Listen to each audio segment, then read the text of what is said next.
धारणा शक्ति के बाद गुरु के द्वारा बताए हुए रास्ते से निरंतर आगे बढ़ने की प्रक्रिया। आप कुछ नहीं करें, आपको कुछ करने की जरूरत ही नहीं है, गुरु अपने आप उसकी शक्ति आपको आगे बढ़ाती रहेगी। ऐसी स्टेज, ऐसी स्थिति जब आपके जीवन में प्राप्त होती है,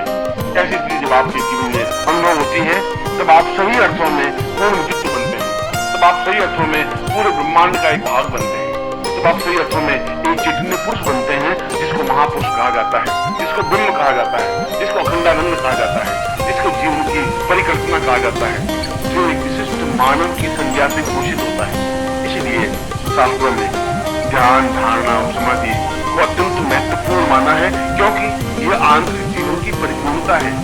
इस आंतरिक जीवन के माध्यम से ही व्यक्ति उन समस्त सत्यों को अनुभव कर सकता है, इन सत्यों के माध्यम से वो जीवन की पूर्णता प्राप्त कर सके, इन सत्यों के माध्यम से वो आनंद की अनुभूतियां प्राप्त कर सके, इन सत्यों के माध्यम से वह सब कुछ प्राप्त कर सके जो उसके जीवन की आकांक्षा है। फिर उसके जीवन में न भूख, प्यास, दुख, दर्द, बेचैनी, छटपटाहट कुछ भी व्याप्त नहीं होती। फिर उसके जीवन में दुख आता ही नहीं, उसके जीवन में अभाव रहता ही नहीं, फिर उसके जीवन में किसी प्रकार की मृत्यु नहीं होती, उसके जीवन में किसी प्रकार की कष्ट बाधाएं नहीं आती। वह जैसा चाहे, जिस प्रकार से चाहे, प्रकृति को अपने अनुकूल बना लेता है और प्रकृति का दोहन कर सकता है, प्रकृति से लाभ उठा सकता है।